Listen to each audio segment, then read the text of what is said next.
Ya, seperti yang kita tahu ya, harga API saat ini sedang mengalami penurunan ya, dan ini harganya ini cenderung normal ya.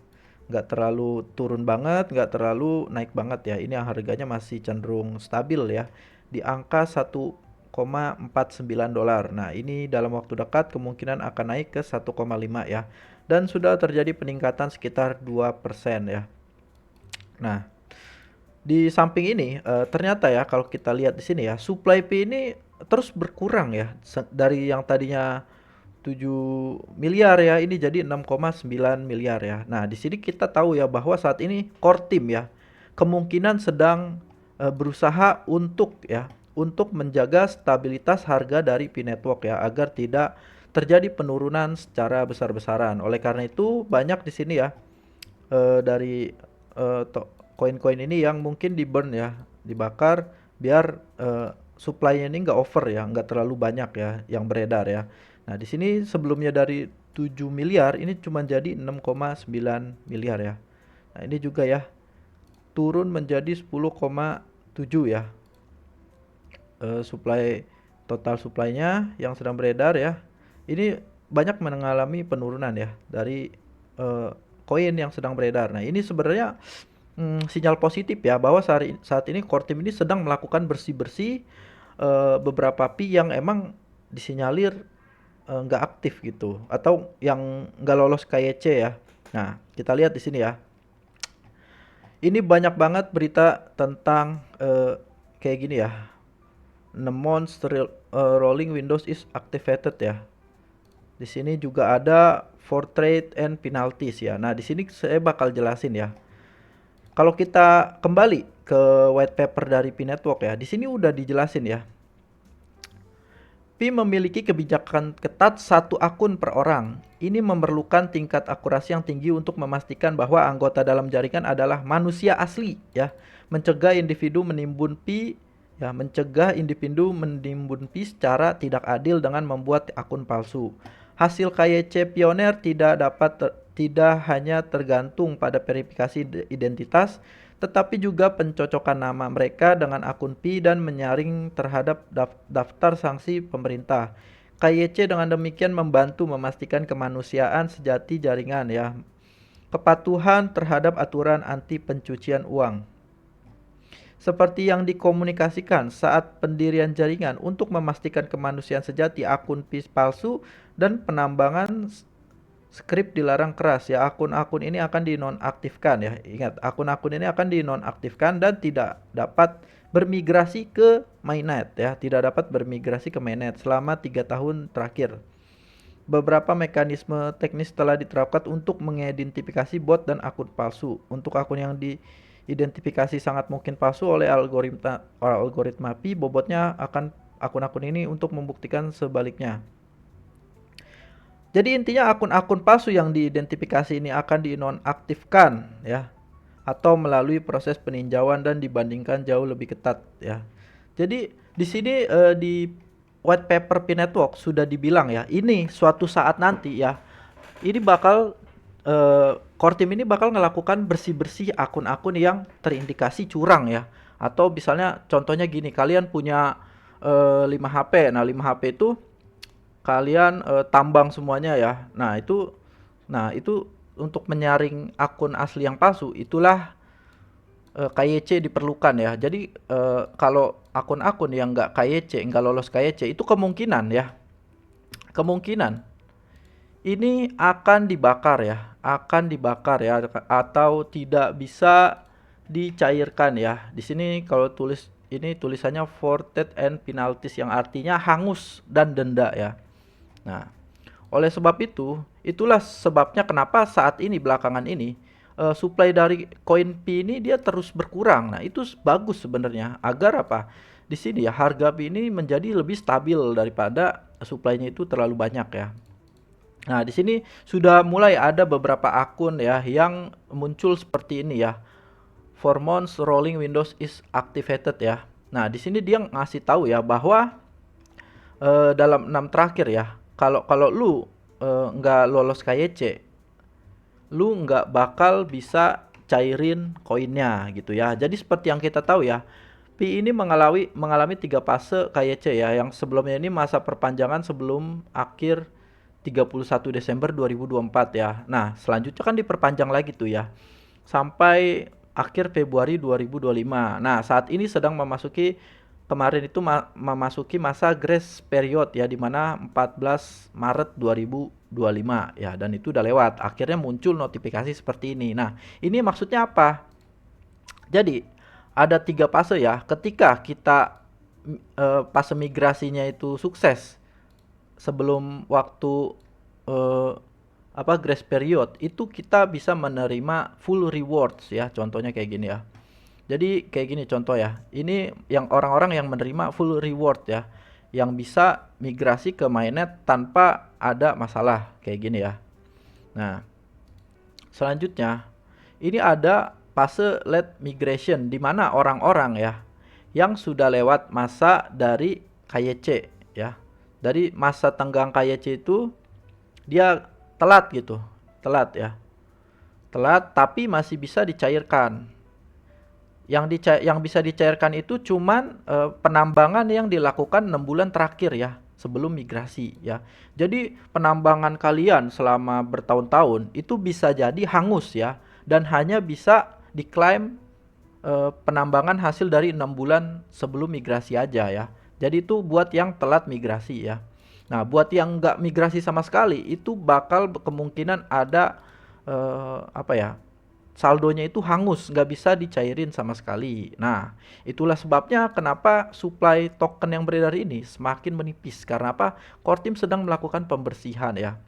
Ya, ini langkah bagus sebenarnya. Cuman kasihan sih orang yang kalau udah bertahun-tahun ya menambang pi itu ya, dan dia nggak lolos KYC segala macam, itu kasihan ya. Kayak gini contohnya ya.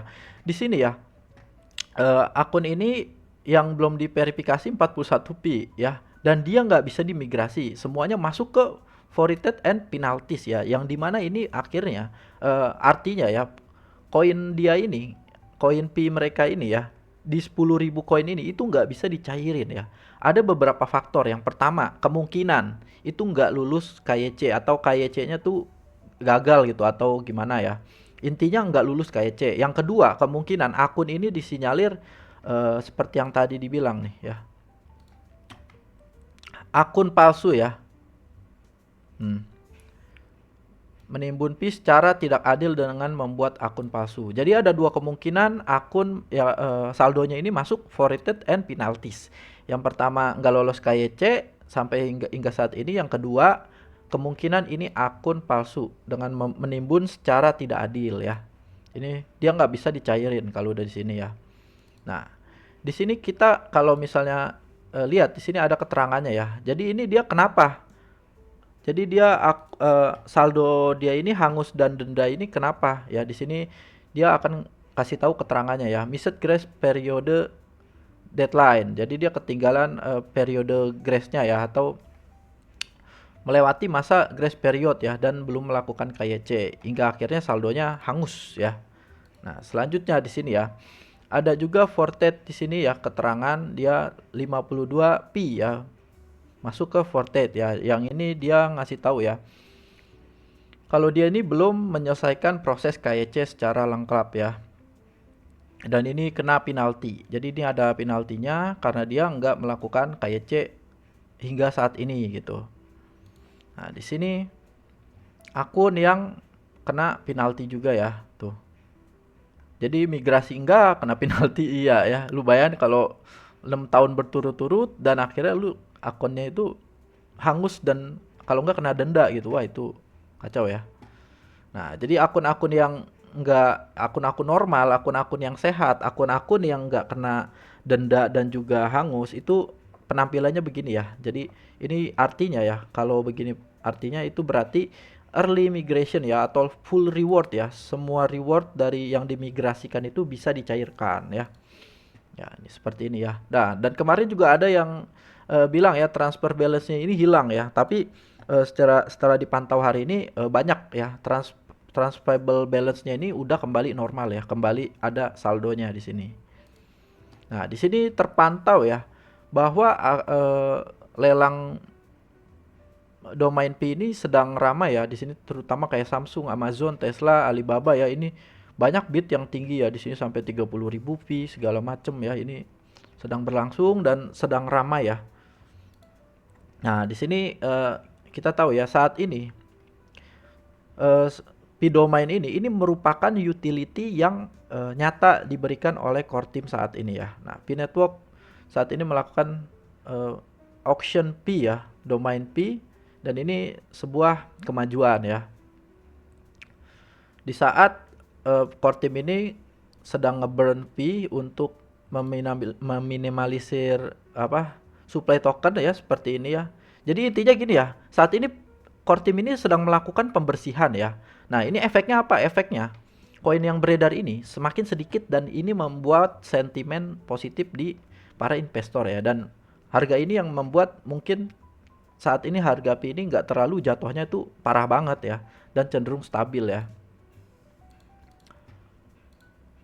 Jadi core team saat ini sedang melakukan atau membuat ya jaringan Web3 atau ekosistem Web3 yang dimulai dari saat ini ya. Domain-domainnya ini sedang dilelang gitu. Nah, berita kemarin juga sedang ramai ya bahwa berita dari Paujan Wibowo yang telah menipu ya ribuan anggota komunitas P-Network dengan pernyataan bahwa harga koin P senilai 314,159 dolar ya, dan ini ada tuntutan ya. Ini seperti tuntutan resmi ya, surat terbuka dari aliansi member PT Enggal, Nirwana Sejati, dan Exchange Collab. Nah, ini lagi ramai banget beberapa hari ini bahwa ini disinyalir dari persatuan aliansi member yang merasa dirugikan sama si Paujan Wibowo itu membuat apa ya, surat ini ya, surat terbuka bahwa dia ini apa ya, membernya ini merasa dirugikan dan ditipu ya dengan iming-iming GCV 314,159 ya, yang realitanya sekarang harga API itu yang sebenarnya 1,4 dolar ya. Nah, di sini mereka udah mulai sadar nih, wah ternyata harga GCV ini eh, tipu-tipu ya, nggak sesuai ya. Nah, ini udah mulai ada apa ya, gertakan dari para member yang merasa dirugikan. Nah, di sini ya disinyalir ya, satu member itu dia bayar 500k untuk apa ya? Katanya untuk masuk ke exchange Web3 gitu. Nah, di sini bayangin ya kalau misalnya ada 10.000 member itu dia otomatis kayak mendadak ya. Nah, dan katanya ini bayarnya dia 500k ya satu member. Bayangin aja kalau 100 aja udah berapa gitu ya. Itu dia rich langsung kayak mendadak dengan memanfaatkan orang-orang yang percaya ya karangan dia ya, dan juga kroni-kroninya yang mengatakan bahwa Pi ini nilainya segini ya harga GCP gitu. Nah, dan banyak juga mungkin yang masih statusnya wait for KYC result seperti ini ya. Nah, ini kemungkinan ini ya. Ini bakal masuk ke antara dua ini ya, late migration sama non migration ya. Jadi buat yang belum KYC ya semoga langsung bisa ya, bisa lolos yang sehingga kemungkinan bulan ini terjadi mainnet migrasi besar-besaran ya. Nah, dia ada juga nih ya yang mengabarkan bahwa kita semua tahu bahwa Pi saat ini terdesentralisasi ya. Terdesentralisasi ini yang artinya ya core team ini masih megang kendali tentang untuk koin-koin saat ini ya. Nah, suatu saat nanti apakah benar suatu saat nanti proyek ini akan sepenuhnya terdesentralisasi ya, dan PCT tidak akan memiliki kendali apapun terhadapnya. Apakah mungkin Pi ini kedepannya terdesentralisasi ya? Itu sangat mungkin ya, tapi itu memerlukan waktu. Karena apa? Yang pertama ya, kalau kita lihat di sini, saat ini core team ini sedang membangun ya Web3 ekosistem Web3 ya. Nah, di mana ini mereka ini lagi benar-benar dibutuhkan saat ini. Itulah sebabnya kenapa Pi saat ini ya masuk dalam kategori tersentralisasi, yang mana berarti kendali penuh masih dipegang oleh core team ya. Nah, dan ini sedang ada penambahan utility ya, kayak ini ya, penambahan utility yang nyata kayak P-Domain saat ini ya, dan mungkin beberapa aplikasi dalam waktu dekat juga bakal bermunculan gitu ya. Itulah sebabnya untuk saat ini masih realistis ya, bahwa core team ini masih apa ya, memegang kendali atas koin ini. Karena emang kenyataannya P-Network ini belum lengkap sepenuhnya atau belum open mainnet ya. Nah, saat ini kan fasenya masih open network ya, di mana ini devnya ini sedang melakukan apa ya, pengembangan berbagai aplikasi hingga akhirnya nanti bisa dipakai atau digunakan oleh banyak pioner. Nah, mungkin kalau udah proses open mainnet dan aplikasi-aplikasi seperti ini udah mulai bisa digunakan dengan baik, yaitu mungkin akan kemungkinan terjadi terdesentralisasi atau udah nggak megang, nanti core team itu kemungkinan udah nggak megang kendali penuh atas P-Network gitu. Jadi itu aja ya berita hari ini tentang P-Network, semoga jelas.